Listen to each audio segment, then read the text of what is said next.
colita de rana. Medicina en tu idioma.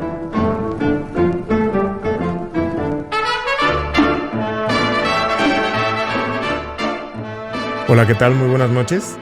Bienvenidos sean todos ustedes a un nuevo episodio de este podcast donde hablamos de salud. Aquí estoy muy contento porque, como les dije en episodios anteriores, cada día o el objetivo de esto es no nada más hablar cada quien de manera pues autoritaria o de manera como soliloquio, sino que se tiene que hablar como la medicina es una ciencia en constante movimiento y donde no hay nada escrito en piedra, puesto que lo que puede ser verdad hoy no va a ser verdad mañana. En este caso y en todos, pues en todas las disciplinas del mundo, hay expertos, ¿no? Y como les digo siempre, zapatero a tus zapatos. Y por eso, en este caso, pues nos encontramos de manteles largos, pues viene con nosotros un amigo que es experto en el área que vamos a tratar. Y como les comentaba, aquí vamos a hablar de salud y el objetivo de hablar de salud es que siempre se les quede algo positivo de esto, ¿no? Una conclusión, ya sea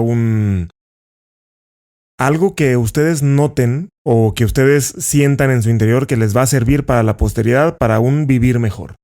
Y tiene mucho que ver con las noticias de la Organización Mundial de la Salud, como les había platicado que íbamos a estar nosotros actualizándonos de la mano de la Secretaría de Salud y la Organización Mundial de la Salud, puesto que la Organización Mundial de la Salud en el mes de marzo hizo un comunicado relacionado con Medscape sobre un trastorno que ellos de manera un poquito deliberada titularon coronasomnia. Y pues sin más preámbulo les voy a presentar al doctor Ángel Vargas. El doctor Ángel Vargas es médico, cirujano y partero, egresado de la Universidad de Guadalajara y es médico neurólogo, egresado de la máxima casa de estudios de neurociencias en el país, en el Instituto Nacional de Neurología y Neurocirugía de la Ciudad de México. Y también hizo una subespecialidad en esa misma institución en electrofisiología y cirugía, electrofisiología o ¿cómo es? Recuérdame por favor. Neurofisiología clínica. Neurofisiología clínica. Exactamente. Pues bienvenido, carnal. Muchas gracias, Osvaldo. El día de hoy, como les comentaba, pues vamos a hablar de este tema, que es un tema pues muy importante. No solamente porque siempre ha existido y de hecho uno de los principales problemas en la prescripción de medicamentos controlados es el insomnio o la falta de sueño. ¿Por qué? Porque cuando uno va a la farmacia y quiere pedir un medicamento y ese medicamento resulta controlado, pues piden una receta médica. Y esa receta médica, cuando el medicamento tiene ciertos controles, pues tiene que tener la manera en cómo se debe de tomar, la cantidad de cajas a surtir, etc. Y pues hay medicamentos de una difusión escandalosa, ¿no? A nivel institucional, pues se llegan a recetar tantas cajas. Y esos medicamentos tienen muchísimo que ver con movimientos o con los trastornos de movimiento de los pacientes mayores o con otros, ¿no? Que ya vamos a hablar más adelante. Pero, pues el día de hoy de eso vamos a hablar, del insomnio. ¿Qué es el insomnio, doctor? Antes que definir lo que es el insomnio, deberíamos definir qué es el sueño como tal. El sueño es un estado biológico complejo, es un estado en el que no únicamente estamos hablando de la ausencia de estar despierto. Realmente en el sueño suceden muchos procesos que son de gran importancia para el individuo. Entre ellos la consolidación de la memoria, algunos procesos hormonales, el descanso como tal.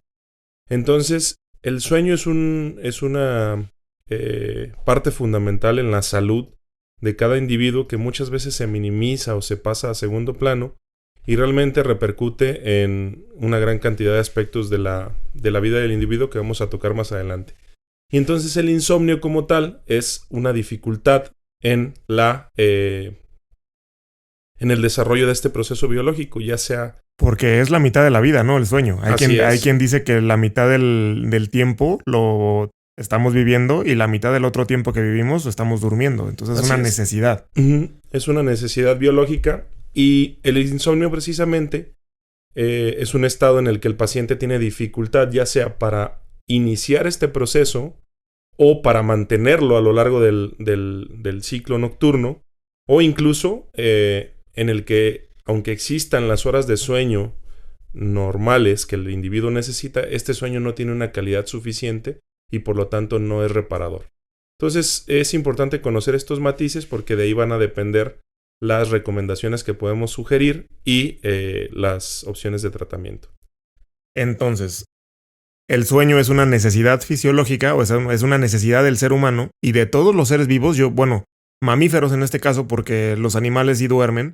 De hecho, ahorita me estaba acordando de que cuando hay un eclipse, las vacas y los animales de granja se acurrucan para dormir porque ellos notan que en cuanto hay oscuridad, hay una necesidad del organismo para dormir, ¿cierto? Claro, totalmente. Este punto que comentas es muy interesante porque nos lleva a los dos principales desencadenantes del sueño como tal. Uno es la situación relacionada a la luz, a la caída de la luz, que le llamamos el estímulo circadiano, y el otro es la fatiga. Con eso que mencionas de los animales que cuando notan el descenso de la luz se preparan para dormir, eso es importantísimo porque explica precisamente algo que vamos a tocar al final, que es una de las principales causas del insomnio actual, que es la luz. El uso de dispositivos electrónicos. Realmente nuestro cerebro se prepara para dormir a través de varios mecanismos. Uno de ellos, el circadiano, cuando la luz del sol disminuye, nuestro cerebro produce una serie de proteínas, en particular una de importancia, la melatonina, que preparan la maquinaria de todas las estructuras relacionadas a un estado de sueño como tal, en el que el cerebro va a estar trabajando en unas áreas con menor intensidad y en otras haciendo otros procesos fisiológicos, como ya lo mencioné, la consolidación de la memoria, el descanso, ¿de acuerdo? Cuando alguien dice, Ángel, estoy soñando despierto, ¿es un sueño? No. Eso se refiere más que nada a... hay que entender que el sueño tiene dos componentes como tal. Uno es el componente onírico, realmente ¿Qué es onírico? Onírico se refiere a toda la imaginería y al habla interna que tenemos nosotros mismos, a todo el componente, llamémosle fantasioso, la formación de imágenes, pues esta película interna que tenemos nosotros mismos que podemos desarrollar con un componente más fantasioso, más inverosímil o incluso con algún componente introspectivo también. Los sueños son oníricos, pues, o sea, ahí estoy hablando de algo imaginativo, exacto, no es algo reparador. Ese componente onírico, realmente ahí no hay una función reparadora como tal, porque el hecho de que se estén formando imágenes implica una participación de una porción de la corteza cerebral que está activa, y precisamente en el sueño reparador la corteza cerebral en su mayoría está en un estado pues de reposo, no digamos lo desconectado del todo, sino que precisamente eso es lo que permite que los procesos cerebrales de reparación y como tal de descanso favorezcan que al siguiente día, después de una noche de buen sueño, nos sintamos listos para empezar otra vez a trabajar. Entonces, definitivamente intervienen muchísimos factores, o sea, interviene tanto el factor de, pues, imaginativo en este caso, ¿no? Lo que llega a tener en mi memoria y lo que llego a tener hasta en mis anhelos, etcétera. Interviene el factor de descanso. Quiero entenderlo de esta manera. Y obviamente también el factor respiratorio, ¿no? Porque si tengo una alteración en la respiración, también eso afecta al sueño. Claro, hay trastornos del sueño relacionados a alteraciones respiratorias, como la apnea obstructiva del sueño como tal, en el que el hecho de que el paciente esté teniendo estas pausas en la respiración, estas apneas, no hacen que existan microdespertares, es decir, la corteza no se mantiene totalmente apagada, por mencionarlo de alguna manera, y está como reiniciando el ciclo de vigilia, aunque sea en una menor medida, y eso hace que el sueño sea totalmente accidentado y el paciente como tal pues está con sueño todo el día. O sea, cuando yo estoy durmiendo, hay ciertas fases o escalones, ¿no? O sea, Exacto. yo trato de baja la luz, yo me acurruco a dormir. En ese momento empiezo a bostezar, empieza a activarse ciertas estructuras en mi interior y pues empiezo a descender a unos escalones que han llegado incluso a verse involucrado con los ojos, ¿no? Algo tiene que ver con los ojos, ¿no? Sí, hay una parte del sueño en la que existen movimientos oculares rápidos como tal. Ese es uno, durante esa fase es donde sucede más el componente onírico como tal. Sueño MOR. El sueño de movimientos oculares rápidos o MOR o REM, si lo traducimos del inglés. Y en esta fase como tal, realmente representa un poco porcentaje de la noche. Hay una banda, ¿no? Que se llama REM. ¿Tiene algo que ver con eso o no? No, desconozco si REM con Moby tenga que ver un poquito con el sueño de movimientos oculares rápidos. Pero realmente, pues, sería un buen nombre para una banda, tomándolo como ese componente activo y fantasioso de la noche. Y realmente, ese sueño que nosotros, quizás lo que en el inconsciente colectivo y en la cuestión cultural como tal, es lo que más asociamos que pasa durante la noche. Realmente representa un porcentaje bastante breve, una cuarta parte más o menos se mantiene constante a lo largo de toda la vida. O sea, el 25% del sueño es soñador. Es soñador, exactamente.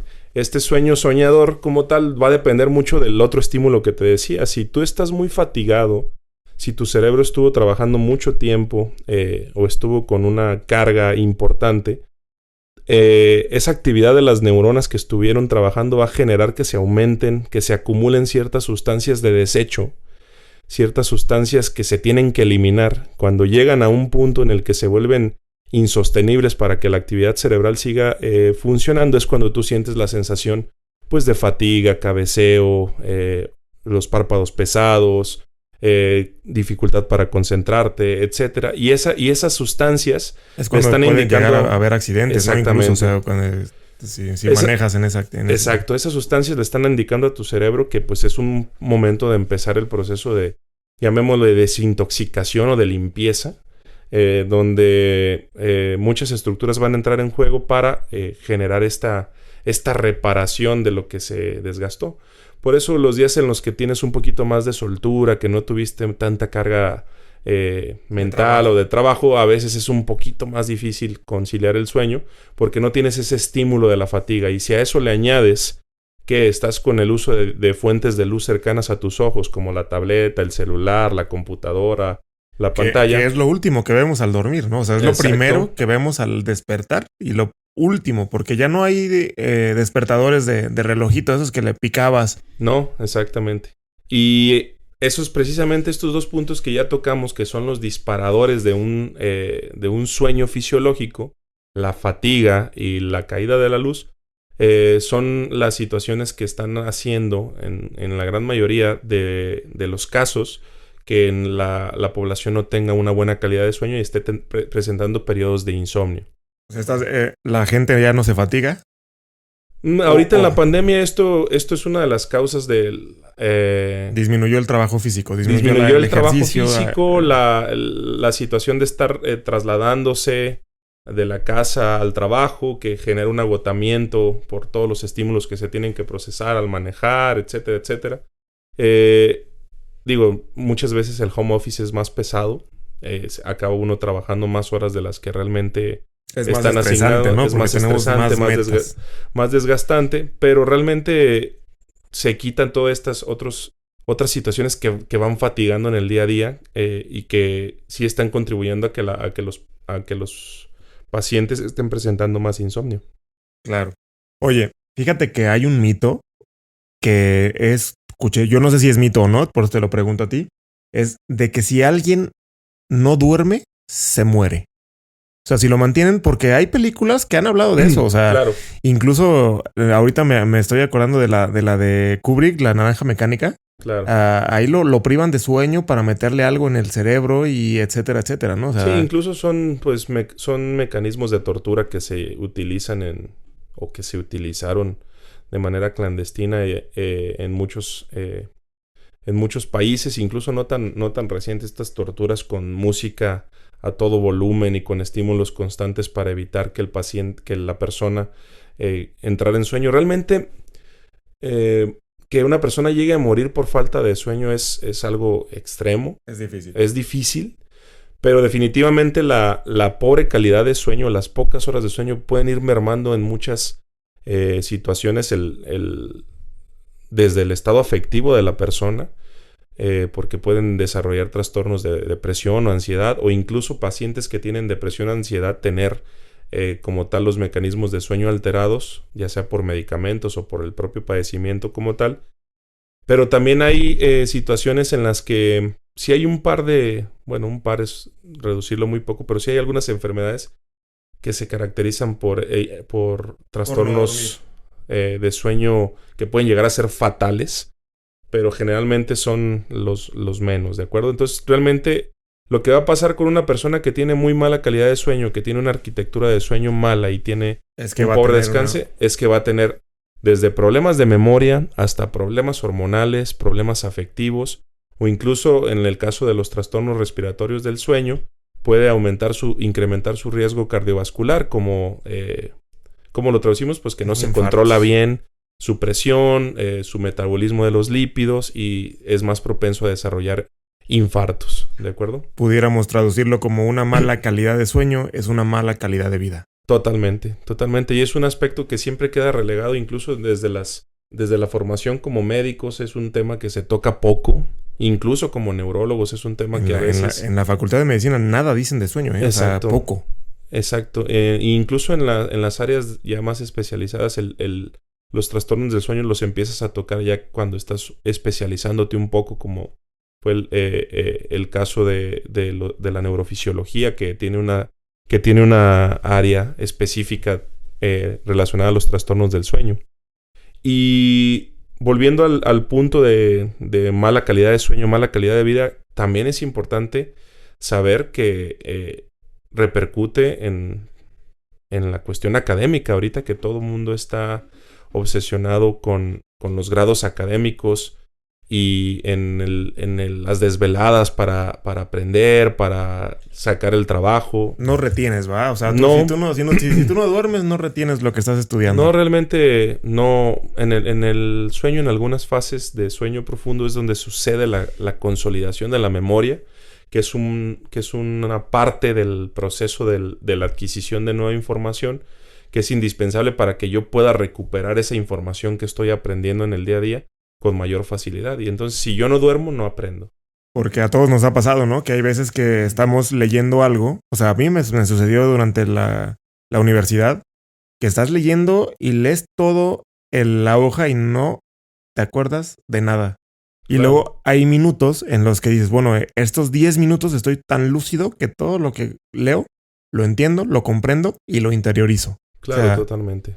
Y entonces al momento de estar bien descansado es cuando hay más intervalos de lucidez, ¿no? Que en este caso... Sí, aumenta la capacidad de concentración, la motricidad y la coordinación son mejores. Realmente estar deprivado de sueño sin que necesariamente estemos viviendo un insomnio, porque el insomnio como tal requiere una temporalidad, requiere que esto se esté repitiendo todo el tiempo. Pero el concepto como tal de la deprivación de sueño es una situación bastante delicada, y por eso pues está relacionado a muertes por accidentes, a accidentes de trabajo. Una mala calidad de sueño, una mala noche puede ser catastrófica por el simple hecho de que puedes perder la atención que necesitas para muchos procesos de tu día a día y causar un accidente o ser parte de un accidente. Entonces, ahí estamos hablando de que el sueño es algo, pues, necesario, importantísimo para nuestra vida, para nuestro día a día, independientemente de a qué nos dediquemos. Y nuestra calidad nuestra manera de comportarnos durante el día interviene en el sueño, me imagino también, ¿no? O sea, que aquí en México hay una bebida ampliamente difundida desde el siglo pasado, que incluso es la la fuerza de la gente que se dedica a la construcción, la gente que se dedica, la fuerza que la gente de los administrativos, que es la Coca-Cola. La Coca-Cola y los refrescos negros que, pues, de alguna manera tienen un shot de glucosa. Entonces, ¿eso interviene con el sueño? Sí, parcialmente. Realmente como actúan este tipo de bebidas estimulantes, generalmente es a través de la cafeína. Recordando lo que platicamos hace rato sobre las sustancias estas de desecho que se empiezan a acumular en el cerebro cuando se ha mantenido en vigilia o trabajando como tal. Estas sustancias activan unas partes del cerebro que son bloqueadas por la cafeína. La cafeína es un antagonista, bloquea esta sensación de fatiga y por eso todas las entonces, bebidas estimulantes con cafeína, como la Coca-Cola. La Coca-Cola tiene cafeína y derivados, otras antinas, obviamente algunos tés, el té. café como tal, las bebidas energéticas de marcas conocidas ampliamente. Ninguna tienen, nos patrocina. Tienen cantidades de cafeína importantes que pues van a bloquear este mecanismo de inducción de sueño que es la fatiga y van a generar esta sensación de bienestar, de estar más despierto, por ejemplo. ¿El vino en qué influye con el insomnio? El vino puede influir en el insomnio como tal. Hay una falsa sensación de que el alcohol antes de acostarse pues es un inductor de sueño. Una copita, un par de tragos en la noche nos permiten relajarnos y nos permiten iniciar el sueño como tal, pero esto realmente, si bien es cierto, porque sí lo inducen, el alcohol es un inhibidor como tal del sistema nervioso y entonces favorece que esté hacia la baja o apagado. Pero lo que hace el alcohol, sobre todo en horarios nocturnos, es que modifica la arquitectura normal del sueño y entonces el sueño no tiene sus procesos normales y es muy reparador o se interrumpe mucho. Desde que impide que exista una regulación térmica adecuada, hasta que impide que profundicemos en las partes o en las etapas de sueño más profundas como tal, valga la redundancia, donde suceden los procesos de reparación celular o de descanso como tal. Entonces un paciente que está alcoholizado pues sí va a entrar en sueño con mucha mayor facilidad, o alguien que se toma 2-3 bebidas en la noche. ¿Pero es un sueño reparador o no reparador? No, por definición no, y sobre todo en el acumulado. Aquí, volviendo a la definición de insomnio, generalmente necesitamos una temporalidad. Porque dormir mal 1 o 2 noches, pues eso no nos hace tener insomnio. Eso no es insomnio. O sea, eso si no es yo insomnio. duermo mal es nada más dormí mal. Exacto. Dormiste mal, tuviste algún factor, alguna mala situación relacionada a la mala higiene de sueño, de la que vamos a hablar más adelante. Y por eso tuviste una mala noche. Pero si esto ya persiste en el tiempo, si ya llevas semanas o meses como tal, estás entrando a un problema de insomnio, que habrá que determinar si se trata de un insomnio puro como tal o un insomnio que es el más frecuente relacionado a alguna situación o alguna enfermedad médica o algún otro trastorno afectivo, ¿de acuerdo? Porque fíjate que estaba ahorita viendo un artículo de la BBC donde habla de que en China, tras el confinamiento estricto, o sea, el insomnio siempre ha existido, ¿no? A lo largo de los años. O sea, totalmente. Hay libros que hablan de personas que nunca pudieron dormir. Y bueno, ahorita en la pandemia esto se ha recrudecido en tasas, pues, por varios aspectos, ¿no? Como ya lo dijiste, ¿no? La parte de las pantallas, la parte del estrés, tiene que ver con el estrés, me imagino, ¿no? Totalmente. El estrés, la ansiedad como tal, o el overthinking, el estar dándole vueltas mucho a una situación, nos va a hacer que nuestra conciliación del sueño esté afectada y que pasemos pues varias horas dando vueltas ahí en la cama sin poder iniciar el sueño. Y te paras, te vuelves a acostar, lees. Sí, ahí eso es una medida. Si uno ya está en cama, todo empieza con el hábito. Realmente hay que tener un hábito de sueño. Es decir, prepararnos para dormir. Si ya nos vamos a dormir, pues vamos a hacer una rutina que haga que nuestro cerebro asocie que ya nos vamos a dormir, desde el lavado de dientes, la pijama, el encender las luces, el dejar el trabajo de lado, etc. Y todo eso va a facilitar. Pero si yo me acuesto sin tener una preparación y estoy llevándome las cuestiones que tengo por resolver pendientes y que lo más probable es que no las voy a poder resolver en ese momento que le estoy dando vueltas, pues voy a tener una dificultad en la conciliación del sueño, y si esto se repite día con día o lo combino con estar con el aparato, con el celular, con la tableta, etcétera, pues voy a tener muy entorpecido este inicio del sueño como tal. Y esa precisamente las vamos a reforzar al final, pero esa es otra medida de higiene del sueño. O sea, en realidad es el ritual, ¿no? O sea, apagar la luz, irme a bañar, a lavar los dientes, perdón, a bañar, ¿no? ¿Qué pasa con el baño en la noche? Depende. ¿Alguien alguien se baña en la noche? Sí, no, mira, aquí no, realmente pues no hay recetas estrictas, no se trata de dogmatizar las recomendaciones. Pero, por ejemplo, pues una ducha con agua fría suele ser más activadora, ¿no? Que una ducha con agua tibia.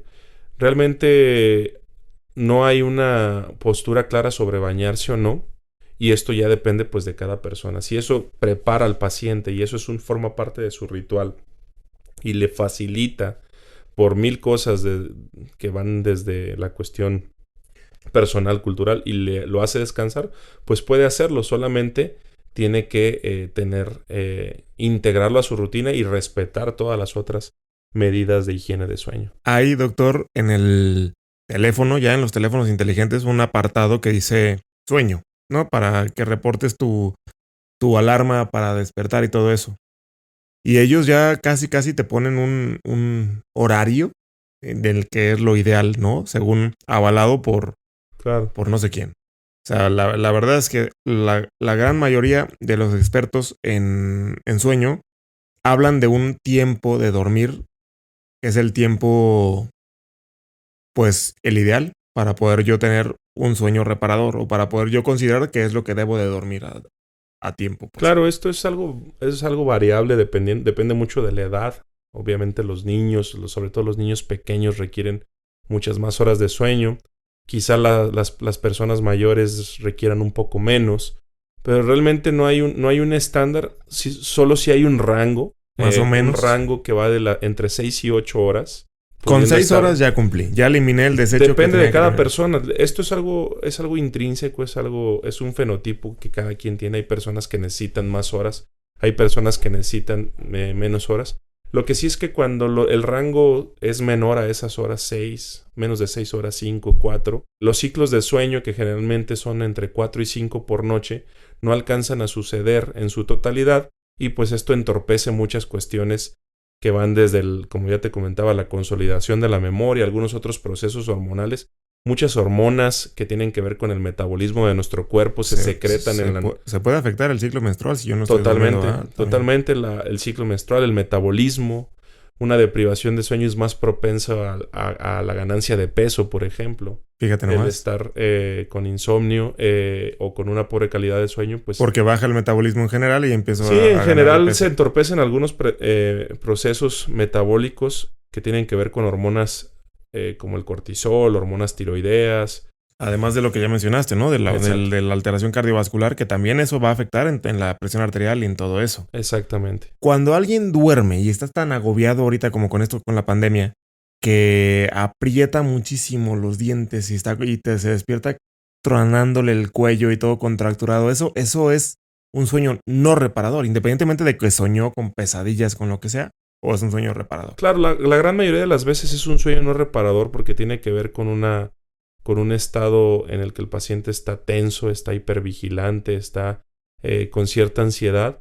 Y estos episodios de rechinar los dientes pues son muy asociados a pacientes que se quejan de una mala calidad de sueño o que coexisten con otros problemas como trastornos de ansiedad, depresión o incluso dolores crónicos, porque volvemos a lo mismo, la importancia del sueño repercute en muchas otras enfermedades. En particular te menciono dos aquí en el área de la neurología, los dolores de cabeza, como la migraña, por ejemplo, o varios tipos de dolor de cabeza, y la epilepsia. Si un paciente no duerme bien o está teniendo periodos de mala calidad de sueño, van a tener un incremento de frecuencia en los episodios tanto de dolor de cabeza o si padece epilepsia, pues de los eventos epilépticos como tal, de las crisis. Porque te voy a platicar la historia natural de las personas que no duermen, ¿no? O sea, cómo ha ¿Cómo sucede? Yo soy una persona que soy un trabajador que me estresé por la pandemia, que estoy en una situación pues bastante difícil porque el nivel de ingresos quizá disminuyó, porque tengo que trabajar más, porque tengo tantos pendientes y no puedo dormir. Lo primero que hago es prender la tele. Y veo la tele y ya estoy viendo los infomerciales, son las 2 de la mañana y tal. Me estoy parando, me estoy sentando, me estoy acostando, me levanto, me tomo un vaso de agua, no puedo dormir. Después, ¿qué hago? Le platico a mi compañero de trabajo, le platico a mi vecina y me dice, ¿sabes qué? Tómate estas gotitas de CBD. Lo hago, no me funciona. Después me recomiendan los aceites esenciales, me los pongo, me pongo a meditar, me pongo a hacer muchas cuestiones ahí, no me funciona. Luego voy al médico de la farmacia porque lo tengo cerca, porque se me atravesó, porque no sé qué, y me receta unas pastillas de clonazepam o gotas y duermo. Y duermo y ahí lo dejo. ¿Estoy haciendo bien o qué estoy haciendo mal o en este momento? Claro, estas situaciones pues es una situación de todos los días, es muy frecuente esto que estás mencionando. Realmente, pues no es una recomendación ir a buscar fármacos para los problemas del sueño. De hecho, a nivel internacional, los fármacos no son la primera línea, son la tercera, la cuarta línea. Primero se tiene que trabajar en los aspectos que te comento de las medidas de higiene de sueño, tratar de buscar corregir las situaciones que estoy haciendo mal, ¿de acuerdo?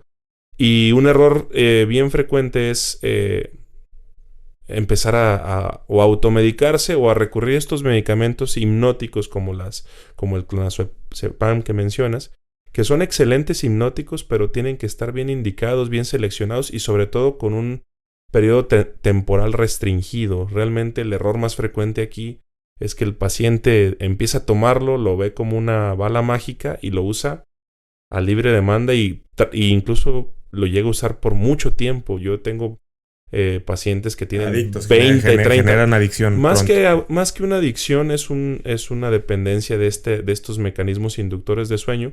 Y hay que tener cuidado porque si se usan por periodos prolongados sí ya están asociados. Algunas publicaciones los asocian precisamente a un aumento del envejecimiento cerebral o a la pérdida de volumen cerebral. Entonces aquí... Hay quien lo diría, le llamaría atrofia. Ajá, la atrofia de la cerebro. corteza cerebral como tal es como más o menos es análogo a lo que sucede con un paciente que es alcohólico, consume alcohol todos los días. Pero es que creo que no se llama bien atrofia porque atrofia es un término histológico, Sí, ¿no? es un término, pues, si somos prácticos, no, pero desde el punto de vista radiológico... Solamente se ve que disminuye el tamaño. Hay una disminución del volumen que podríamos decir lo que es atrofia, ¿no? Se achica el cerebro. No seamos tan fines puristas. Prácticos.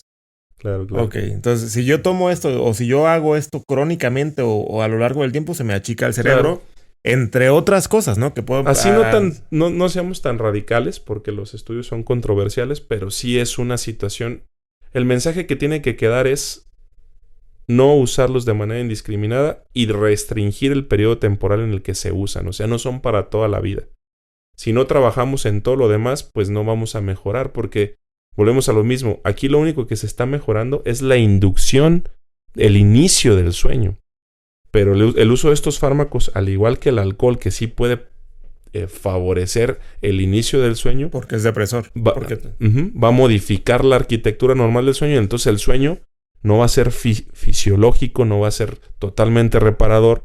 Y va a haber muchas otras implicaciones que se pueden modificar. Que el paciente necesita entender para pues mejorar esta calidad de sueño que es tan importante. Entonces, si yo estoy hablando de la cuestión de dormir, pues lo primero que tengo que hacer es tratar de mejorar la higiene de sueño, que es con esos rituales, ¿no? Constantes. Voy y trato de llegar temprano a mi casa, trato de alejarme del teléfono. Obviamente yo siempre voy a recomendar la lectura, ¿no? O sea, leer es un buen inductor de sueño. O sea, claro. Porque yo si estoy leyendo voy a decirlo aquí abiertamente, pero yo a R.R. Tolkien, a mí era un inductor de sueño fenomenal, ¿no? O sea, yo traté de leer Las Dos Torres, traté de leer La Comunidad del Anillo y pues me dormía. No, y yo creo que cada quien, o sea, de acuerdo a lo que le gusta, pero pues, le induce, pues es un buen inductor. Entonces dejar las pantallas de lado, acercarse a un libro, hacer el ritual de lavarse los dientes, de irse a la cama temprano. Más que temprano, hacerlo con un horario. O sea, tener una rutina propia. Calculándole las 6 horas que habíamos platicado, ¿no? 6, Calculando 8 horas. cada persona, te digo, tiene estos requerimientos diferentes. Pero lo importante es que cada persona desarrolle su propia rutina y que seleccione o trate de tener disciplina en formar un hábito dentro de lo más posible. O sea, uno como médico entiende que pues hay situaciones que desde el trabajo, la familia, cuidadores de personas enfermas o pacientes que tienen hijos pequeños, pues que va a ser muy difícil, pero tienen que tratar de tener una disciplina, incluso los fines de semana, para regularizar un poquito más este hábito, que es lo más difícil, generar el hábito. Si yo trato de hacerlo y no puedo, doctor, ¿en qué momento me preocupo? ¿Cuándo es cuando puedo decir, ay, ya voy al neurólogo, ya voy con el neurofisiólogo? Yo creo que ahí, más que no poder, es no estar intentando lo suficiente y no estar entendiendo quizá bien el concepto. ¿Cuándo ir al neurólogo? Retomaré el ejemplo que pusiste del trabajador que estaba en una situación económica complicada, que estaba en una situación familiar complicada, etc. Aquí hay que preguntarse si realmente el insomnio está siendo puramente secundario a que tiene malos hábitos o realmente ya está sucediendo que el paciente tiene un trastorno afectivo que se ha ido desarrollando a lo largo de estas etapas que estamos viviendo. Que ese es otro tema, aparte del insomnio, de esta coronasomnia que mencionaste, pues hay también una pandemia de situaciones afectivas donde incrementaron muchísimo los casos de ansiedad, los casos de depresión, que finalmente son situaciones que también son susceptibles de tratamiento. Entonces aquí... Estaba escuchando de la cuestión de la ansiedad, es un temazo, ¿no? Eso, o sea, ahí casi estela para otro tema, o otro capítulo, porque... Un trastorno de ansiedad la gente lo sufre como si fuera una muerte inminente, ¿no? Claro. O sea, y ahí también ha aumentado en esta pandemia las situaciones de los trastornos de ansiedad. Muchísimo, y todo lo que conlleva estas situaciones. Digo, yo no soy psiquiatra, soy neurólogo, pero estoy muy familiarizado con esto y trabajo con muchos colegas psiquiatras porque hemos estado viendo un incremento muy importante de estos padecimientos y de los síntomas que conllevan. Y hay que entender que pues también son susceptibles de tratamiento. Y por ejemplo aquí si el insomnio está asociado a un trastorno afectivo o tiene disparadores importantes de ansiedad, pues quizá la selección de las intervenciones, la higiene de sueño tiene que ir siempre. Siempre. De cajón. Aquí lo que va a ser diferente es la opción del medicamento o la estrategia que yo selecciono para ayudar al paciente de la mejor manera. No es lo mismo un paciente que tiene ansiedad a uno que no la tiene, que tiene dolor crónico a otro que no la tiene, que tiene enfermedades médicas a otro que no la tiene. Siempre con una temporalidad, pues, o sea, siempre con un tiempo. Exacto. Tiempo, y luego ahí, a partir de ahí lo cambiamos. Porque hay quien no lo cambia, ¿eh? Que fue al médico familiar y le dejó el medicamento y ahí lo deja por años. O sea, años y años y años tomando eso diario. Totalmente. Ok. ¿Y qué tal la melatonina?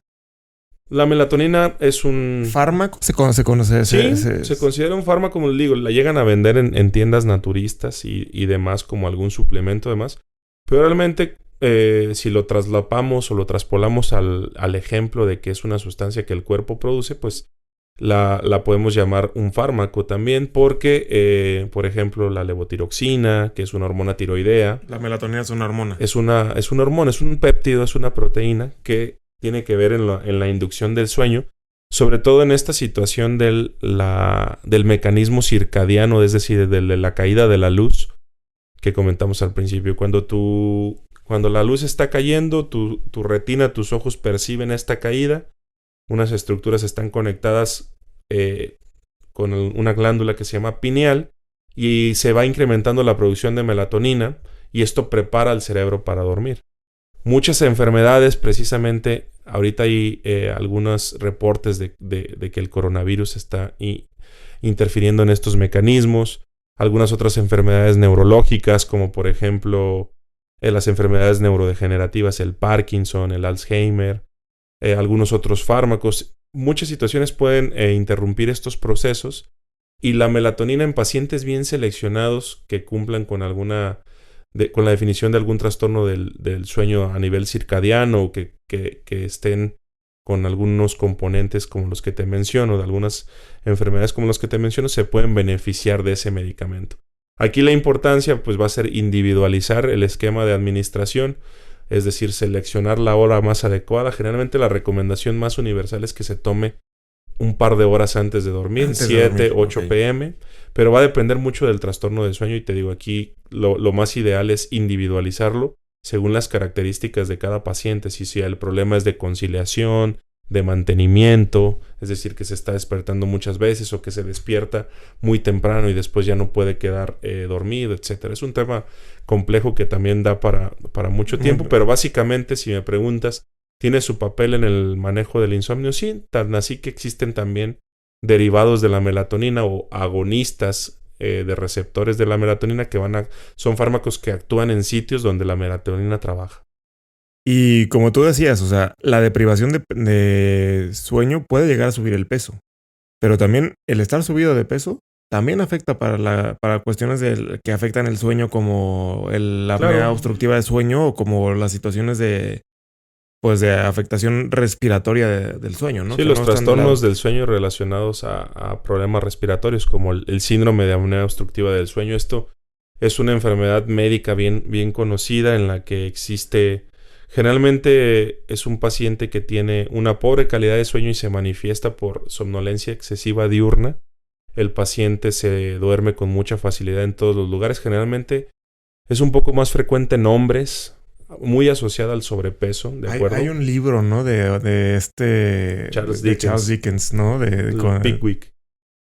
Sí, era otro un personaje ahí que se dormía platicando con el niño, ¿no? O sea, exactamente. Y justo eso son las situaciones que nos permiten identificar que el paciente puede estar presentando una de estas situaciones relacionadas al problema respiratorio. ¿Esto por qué sucede? Pues la obesidad como tal genera un incremento en los tejidos blandos, en el volumen del cuello. Cuando estamos acostados, sobre todo en la posición boca arriba, la vía aérea se colapsa con mayor facilidad. La lengua se va para atrás. La lengua y esto va haciendo pequeñas pausas en la respiración. Y el paciente típico pues es un paciente que tiene sobrepeso, obesidad, poco más frecuente en hombres por la cuestión de la anatomía. Y el paciente se duerme si se queda sentado en una sala de espera, si va de copiloto, si se queda sentado después de comer inmediatamente, aunque no haya sido una comida muy... Pero ahí no es insomnio, ahí es hipersomnia quizá, o... No, ahí es somnolencia excesiva diurna. Como tal, no podemos decir que sea insomnio porque él se está durmiendo constantemente, pero la traducción de la mala calidad de sueño sí más o menos repercute en lo mismo, ¿de acuerdo? Ok. Fíjate que ahorita estaba viendo que... Porque cuando la gente dice, ya me voy a dormir, hay quien menciona, ya me voy a los brazos de Morfeo, ¿no? Claro. Que ese es el dios del sueño. Pero yo no sabía que Morfeo era hijo de Hipnos. O sea, fíjate cómo intervino toda la cultura occidental, cómo intervino toda la cultura helenística, los griegos, en la cuestión de todo lo hipnótico, digo, todo lo de sueño, pues, ¿no? O sea, porque están hablando de Hipnos, que es el dios del sueño, y de Nix, que es la noche, ¿no? Que los dos tuvieron un hijo que es... Sí, ahí incluso la genealogía puede ser un poquito diferente, pero sí, básicamente nos da un punto de partida para hablar pues de la importancia que ha tenido el sueño en toda la humanidad y la cultura, para asociar este tipo de deidades o personalidades, porque no sé si te acuerdas quién es el hermano de Hipnos. Tánatos. Tánatos, la muerte. La muerte. Sí, claro. Entonces, este concepto de que el sueño era una muerte reversible o que es un estado muy parecido a la muerte por cómo se comporta el organismo cuando estamos durante el sueño, pues... Que no es la muerte chiquita. No, esa es otra cosa. Ahí tendríamos que hablar de Afrodita de tema un Baco, poquito más sexual. de Baco, Dionisio. Muy bien. Pues entonces, recapitulando, para poder yo decir que puedo salvar el insomnio es tener higiene de sueño. Sí, eso es ¿Me indispensable. puedes hacer un resumen de 5 puntos para que se nos quede bien grabado a tomar en cuenta antes de dormir para poder conciliar mejor un sueño? Claro. Mira, el punto número 1 es esta cuestión que ya comentamos de la rutina. Hay que hacer una rutina de sueño y esto implica desde pues destinar un horario que debemos de tratar de, dentro de lo posible, respetarlo, destinar un ambiente propicio, es decir, pues un ambiente con luz tenue, que esté aislado del sonido, que tenga una temperatura adecuada. Yo tener mi rutina que vaya preparando a mi cerebro, como condicionando, desde lavarme los dientes, ponerme el pijama, mentalizarme en que tengo que dejar toda la cuestión laboral o problemas sin resolver. Que es difícil, pero Sí, hay que hacerlo. es una rutina y realmente es como, pues como aprender a conducir un auto. Realmente los primeros días es lo más complejo. Y al Pero final después ya se vuelve en automático, automático. ¿no? Es tener la capacidad de decir, ¿sabes qué? Hasta aquí ya voy a dejar de tratar, voy a resolver lo que puedo resolver hasta este momento, ya de aquí en adelante este tiempo corresponde a mi sueño. Y esa sería la primera recomendación, desarrollar este hábito que muchas veces es el punto de partida, porque de ahí se derivan los otros. ¿Cuáles son los otros? El limitar la exposición a fuentes de luz, sería el segundo punto, los dispositivos electrónicos. Luz blanca le llaman, ¿no? Porque... Pues más que la luz blanca es por la intensidad y la cercanía con los ojos. Independientemente del color que sea. Hasta Exactamente. una vela te puede despertar. Exactamente. Ese es un punto bien importante y eso explica por qué hay muchos problemas del sueño en jóvenes. Ya en todas las edades, pero hay que tratar de limitar la exposición a las fuentes de luz directas a nuestros ojos, como son los dispositivos electrónicos, sobre todo 1 hora antes de dormir. Hay quienes recomiendan un par de horas. ¿Qué otra cosa se tiene que hacer? Evitar el uso de bebidas estimulantes de manera vespertina. ¿A qué horas me tomo el último café? No más de 5 de la tarde, te podría decir, dependiendo mucho de tus hábitos de sueño. Digo, si estás trabajando y eres trabajador nocturno y demás, ahí van a ser muchas diferencias. Pero, por ejemplo, si tú duermes en tu casa como tal, la recomendación es que no pase de las 5 de la tarde el último bebida estimulante, háblese café, té, Coca. Bebidas energéticas, etcétera. Ok. Córtale, mi chavo. El tercer punto. El tercer punto ya fue ese, el de las bebidas, antes de las 5. El cuarto punto, aquí va más en relación, esto ya se tiene que individualizar. Por ejemplo, la cena. Muchos dicen, no, pues cenar muy tarde, cenar muy temprano. O muy pesado. O muy pesado. Aquí realmente pues tiene que ser una cena ligera y que realmente no sean tampoco tan antes, porque hay personas que si cenan muy temprano, luego les da hambre y por eso se despiertan. Es un mecanismo adrenérgico, es un mecanismo que tiene que ver con la supervivencia. Entonces, cenar a las 7 o 8 de la noche más o menos. Ajá, un par de horas para que no les dé tanta hambre y tampoco tan pesado, porque eso pues hace que la energía y los recursos del organismo se destinen a la digestión y el sueño pase un poquito a segundo plano. ¿De acuerdo? Ok. Y el quinto y último es... El quinto y último es, más que una medida de higiene, sería no automedicarse. Si las medidas de higiene de sueño las pueden encontrar en cualquier blog de internet respetable. Hay muchas páginas de información para pacientes. Como Medscape tiene un sector para pacientes. Es que ese es el detalle. Ahorita en muchísimos lados hay muchísima información y hay no información tan buena. Hay incluso hasta el expresidente mexicano, ¿no? Que está ahorita recomendando la cannabis, que no sé qué tanto. Claro. O sea, y hay muchísima información, pues no tan validada que No. Acérquense a una fuente confiable. Que ustedes vean que es información para paciente, colita de rana, su médico de confianza, etcétera. Y no se automediquen porque el automedicarse en estos aspectos quizás los puede sacar un poco del problema. Es una racha, es algo transitorio, pero si esto se vuelve un hábito, pues también va a ser una situación que va a ser deleteria. El tener el mal hábito o la mala higiene de sueño de usar fármacos de manera indiscriminada para dormir.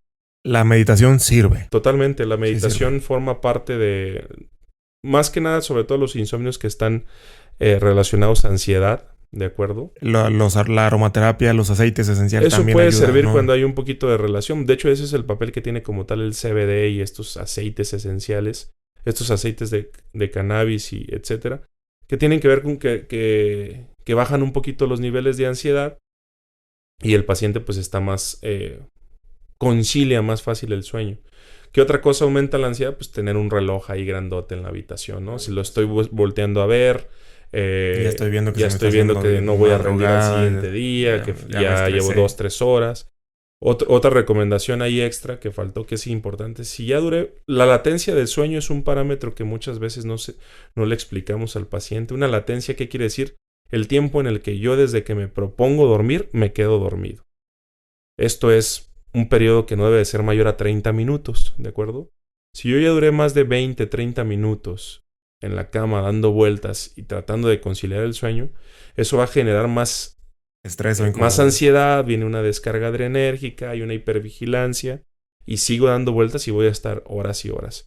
Ahí la recomendación es pues control de impulsos, es decir, Párate. me tengo que parar, hacer una actividad menor que no sea muy estimulante, obviamente la tele, no, pues Algo breve, como algo... mencionas la lectura, sí es algo recomendado, sobre todo alguna publicación académica o algún libro denso que me cueste trabajo, como lo mencionaste.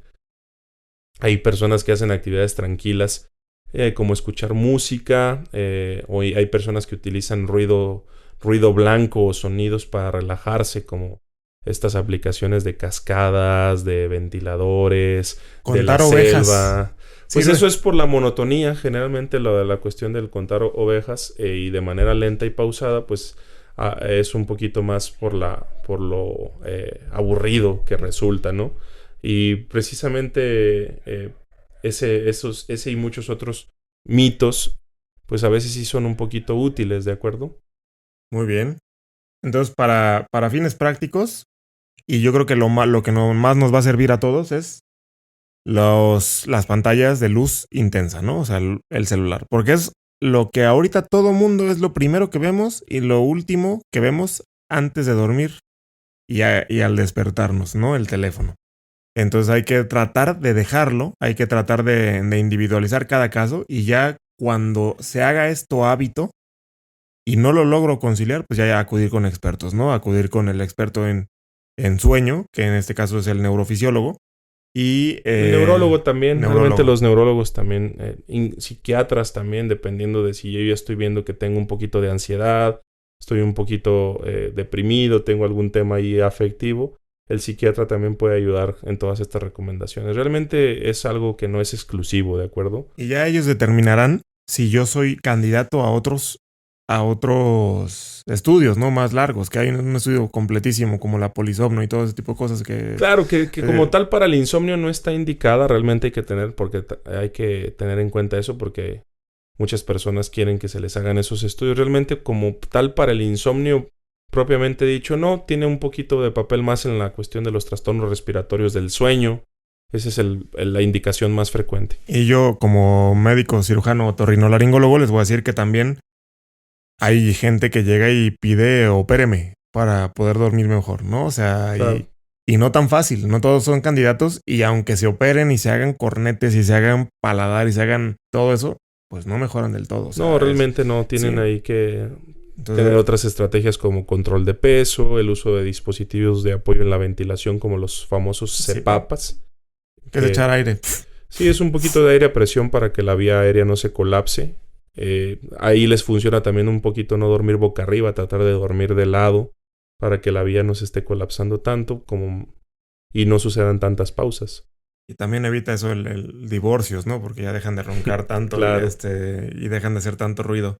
Pues claro. muchísimas gracias por estar aquí, amigo. La No, verdad gracias a es ti. que el objetivo del podcast eran de 30 a 45 minutos y la verdad es que es un tema extenso, ¿no? Y tanto que nos empezamos a perder un poquito por las ramas y ya empezamos a hablar de otros temas de sueño. Pero qué bueno que pasó y para que hablemos de temas ya que se pueden derivar de esto, ¿no? Como la migraña o la epilepsia, que pues antes, ¿no? Antes adjudicaban eso a tantos santos y tantas cuestiones de demonios que se hicieron y hasta exorcismos, ¿no? Por la cuestión de la epilepsia, y en realidad era una epilepsia, ¿no? Pero bueno, pues ese es otro tema para otro día. Pero pues aquí déjenos en sus comentarios abajo y con todo gusto lo consideramos, ¿no? El doctor tiene una agenda muy apretada, pero pues esto va para largo y acuérdense que van de manera quincenal, vamos a estar levantando este tipo de productos auditivos y pues obviamente déjenos aquí sus comentarios, les gustó, lo que no les gustó, lo que podemos mejorar y también de qué otro tema quieren que hablemos, ¿no? ¿Algo más que agregar? Nada, ya. Nada, cerrar con otro mito o otra parte de la mitología del sueño, que es el arenero o el hombre de arena. Ya, esto es una más para los países de anglosajones, que es este personaje que el Sandman. Hay una canción de Metallica que exactamente, no, justo Sandman. Por eso quería tocar el punto. Fíjate, yo no había escuchado del arenero, yo no sé nada de ese tema. Es más o menos como su Morfeo, lo asocian más con esta cuestión de la inducción del sueño. Es el que al rociarles las arenas a los ojos, y tiene ahí un poquito de connotación con la cuestión de la legaña o las lagañas que se forman, etcétera. Y precisamente esta canción de Enter Sandman de Metallica habla sobre un niño que está teniendo pesadillas. Y que está preparándose para dormir con todo y la oración que hace y etcétera. Pero es un colofón nada más para terminar este tema, que pudiéramos hacer incluso un podcast sobre solo la mitología de sueño. Estaría buenísimo, ¿eh? O sea, porque fíjate que... Y la cuestión literaria y demás. Hablar sobre mitología de sueño y por qué todo... Ya ahorita hablamos de una manera muy médica, muy pues profesional. Pero me gusta la idea, ¿no? Más adelante hay que hablar de la mitología y por qué himnos, ¿no? Porque la palabra de decir hipnótico pues es por una persona, y Nix, la noche o Morfeo o este tipo de cosas, ¿no? Es súper interesante. Pues muchísimas gracias y estamos en comunicación. Gracias. Sana, corita de rana y no sana soy, serás mañana.